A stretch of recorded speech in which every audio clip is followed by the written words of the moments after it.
Pictures from the Human Rights Empire, a prose collage. Mencius Moldbug. February 4, 2011. Unqualified Reservations.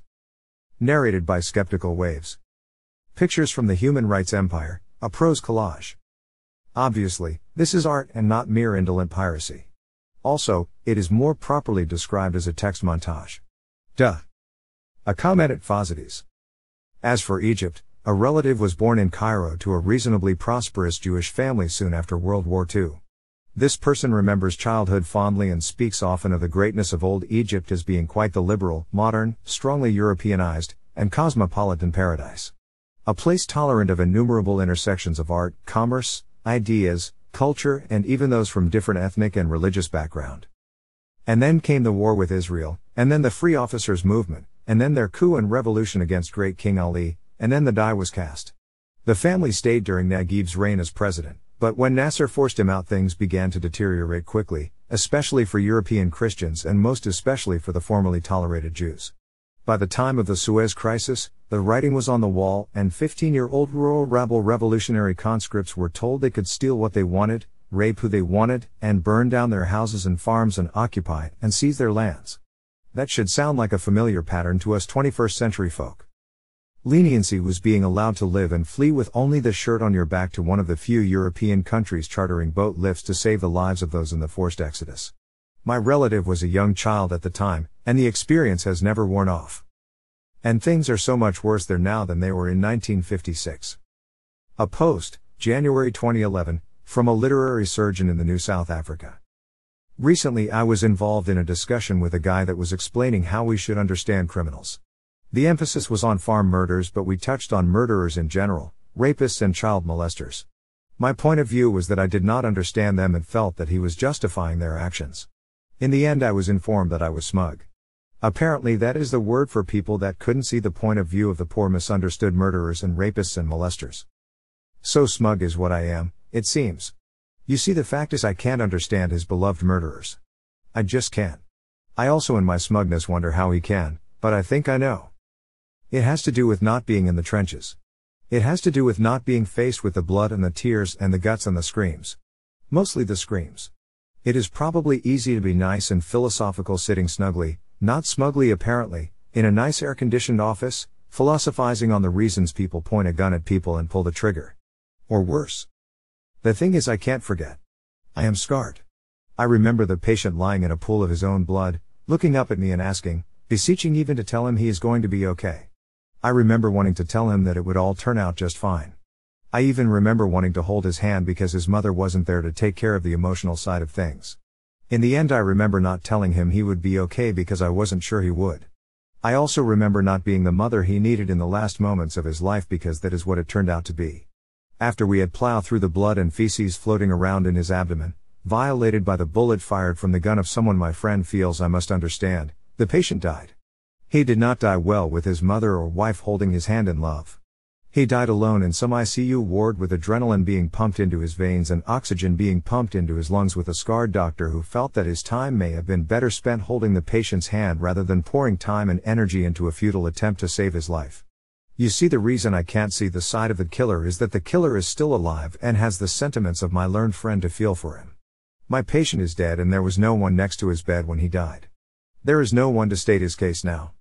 The woman raped is difficult to examine. Somehow you feel you are violating her again. You feel you are making the whole ordeal worse. They don't resist. They are already broken. Anyway, rape in our country is so commonplace, it may be the one area where I understand that my friend Matt have sympathy with the perpetrator, but, sorry, I cannot. For me to examine those women tears me apart. It leaves me with a feeling that my own soul has been violated. That I am forced to do something because someone else destroyed a life. I refuse to see the point of that someone else. If that makes me smug, then smug I must be, but again I suspect I might be jaded. A bullet can do a lot of damage. Physically I think I might have been a witness to pretty much all of it, but there is another side to the story. I remember an old man, shot in his home when he tried to defend his wife from the killers that broke into their house in the early hours, people that my friend chooses to understand. We did pull him through, but not without a massive operation and the obligatory ICU time. I remember when he came to me for follow-up some time later. I was so proud that he had made it. But somehow he was the shell of the man he used to be. He was alive, but broken. His confidence was gone. He lived in fear.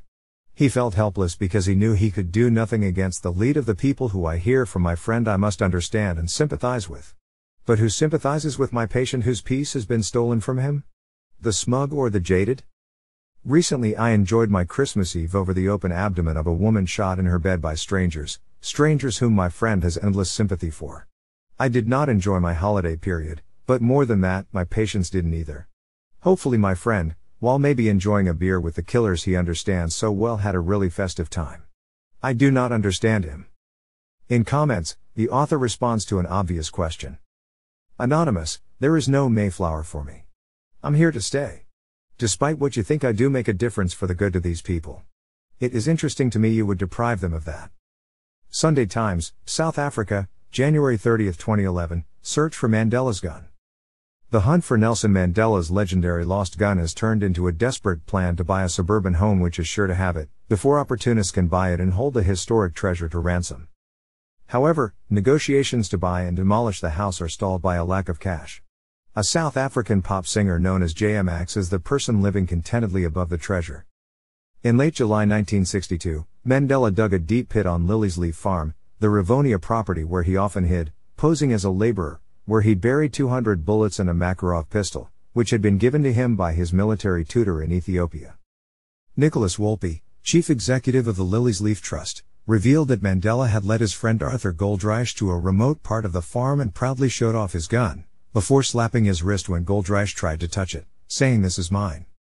Having once tried to pace out the directions from his mental treasure map, Mandela has twice indicated that the pistol now lies beneath one of the private properties which have since been built on the farm. He said he believed the gun had real personal significance for Madiba, who wrapped it in a bundle of plastic, foil and an army uniform, and placed it beneath a tin plate. Brown Alumni Magazine, January 2011, Tyranny Has a Witness. On a cold night last fall on the Upper West Side of Manhattan, the marbled lobby of the American Museum of Natural History had been transformed into the setting for a swanky cocktail party. More than 500 people had paid between $1,000 and $100,000 to attend. The museum's giant Barosaurus skeleton was aglow in purple light, and an hors d'oeuvres buffet featured dishes from around the world served up in copper and ceramic tureens. One cocktail waitress carried a bar chime around the room, sweeping it with a stick at regular intervals to wash the crowd with a sound like falling water. The occasion was the first of 15 Human Rights Watch Voices for Justice dinners, whose purpose is to honor those who speak out where there is silence. This year the non-profit organization was honoring Egypt's Hassam Bagat and China's Liu Xiaobo. It's been something of a dizzying few months for Human Rights Watch, which is in the process of doubling in size after the billionaire philanthropist George Soros in September had given the group his largest single gift yet, $100 million. For the past 30 years, the purpose of Human Rights Watch has been, according to its website, to hold oppressors accountable to their population, to the international community, and to their obligations under international law. Although it is based in New York City, Human Rights Watch has offices all over the world and is likely to have more soon, thanks to Soros's gift. The New York Times, February 3, 2011, gangs hunt journalists and rights workers. No news organization seemed exempt from the rage, which escalated as the week wore on. Whether from Western or Arab media, television networks or wire services, newspapers or photo syndicates, journalists were chased through the streets and had their equipment stolen or smashed. Some were beaten so badly that they required hospital treatment.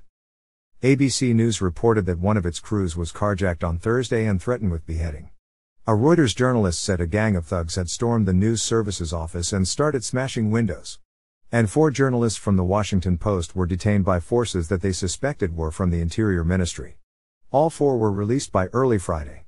But 2 of them, the paper's Cairo bureau chief and a photographer, had been ordered not to leave a local hotel. It appears that journalists are being targeted by the Egyptian authorities in a deliberate campaign of intimidation aimed at quashing honest, independent reporting of a transformational event, said the Post's foreign editor, Douglas Yell. Aesop, trans. George Townsend, 1869, Fable 77, the trumpeter taken prisoner. A trumpeter being taken prisoner in a battle, begged hard for quarter, declaring his innocence and protesting that he neither had killed nor could kill any man, bearing no arms but only his trumpet, which he was obliged to sound at the word of command. For that reason, replied his enemies, we are determined not to spare you, for though you yourself never fight, yet with that base instrument of yours, You blow up animosity between other people and so become the occasion of much bloodshed. Moral. An accomplice is as guilty as the principal. Application. This fable may be illustrated by an amusing episode in English history. Baldwin, Archbishop of Canterbury, accompanied Richard Coeur de Lion to the Crusades. The prelate, taken prisoner in a sally by the Saracens, begged his liberty, and to be sent back to his sovereign, as being a priest, and not a soldier. They showed him the breastplate he had worn in the combat, inquired if that was the dress of a prelate or of a paladin, and held him a fast prisoner till he died a captive at Acre. The English law acknowledges the same principle. Qui facit per alium, facit per se. He that makes another the instrument of his evil intentions, is himself guilty of the wrong committed. There is a very slight difference between the man who holds a candle to, or opens the door for, a thief, and the thief himself. He who blows the coals must expect to be scorched. He who prompts another, is equally responsible with him for the deed done, and must bear a like share in the merit or shame in the guilt or goodness of the transaction. Woodrow Wilson, War Message to Congress, 1917. Does not every American feel that assurance has been added to our hope for the future peace of the world by the wonderful and heartening things that have been happening within the last few weeks in Russia? Russia was known by those who knew it best to have been always in fact democratic at heart, in all the vital habits of her thought, in all the intimate relationships of her people that spoke their natural instinct, their habitual attitude towards life. The autocracy that crowned the summit of her political structure, long as it had stood and terrible as was the reality of its power, was not in fact Russian in origin, character, or purpose, and now it has been shaken off and the great, generous Russian people have been added in all their naive majesty and to the forces that are fighting for freedom in the world, for justice, and for peace. New York Times, editorial of February 4, 2011, Egypt's agonies. Mr. Mubarak's attempt to blame the opposition and foreigners for the mayhem is patently absurd. He has ruled the country with an iron hand for nearly 30 years. Mr. Mubarak has lost the legitimacy to continue governing Egypt, but he has chosen survival over his people. He told ABC that he had to stay in office to avoid chaos. In fact, his continued presence ensures only more chaos and instability. The cost of the turmoil is being felt. Tourists are fleeing. The economy is paralyzed. Egypt and its people need a quick transition to an era of greater political and economic freedoms. The violence is making the transition harder. Rudyard Kipling, Russia to the Pacifists, 1919. God rest you, peaceful gentlemen, but give us leave to pass. We go to dig a nation's grave as great as England was. For this kingdom and this glory and this power and this pride 300 years it flourished, in 300 days it died. God rest you, thoughtful gentlemen, and send your sleep as light. Remains of this dominion no shadow, sound, or sight, except the sound of weeping and the sight of burning fire, and the shadow of a people that is trampled into mire. God rest you, merry gentlemen, and keep you in your mirth. Was ever kingdom turned so soon to ashes, blood, and earth? Twixt the summer and the snow seeding time and frost arms and victual, hope and counsel, name and country lost. And who shall be next to fall, good sirs, with your good help to fall? Philip C. Jessup, paraphrasing a State Department memo of May 6, 1952, excerpted in The Birth of Nations, 1973. The NEA Year Memorandum stated that our strategic requirements in North Africa demanded political stability in that area. Political stability was currently threatened by the impasse between French colonial policy and the rise of Arab nationalism. As they stood at the moment, French intentions and the ambitions of the Arab nationalists were mutually exclusive.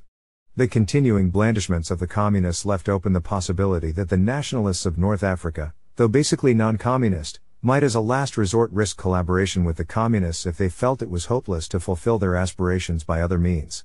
Like considerations held open the possibility that, in the event of war or its apparent imminence, the nationalists might withhold their collaboration or even oppose the West until their demands were met.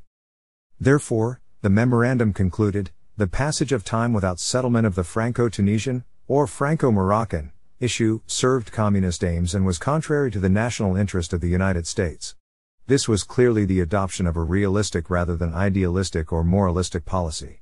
Probably no approach which was not realistic would have received department-wide approval. It would hardly have convinced Secretary Acheson, and certainly would not have persuaded the French.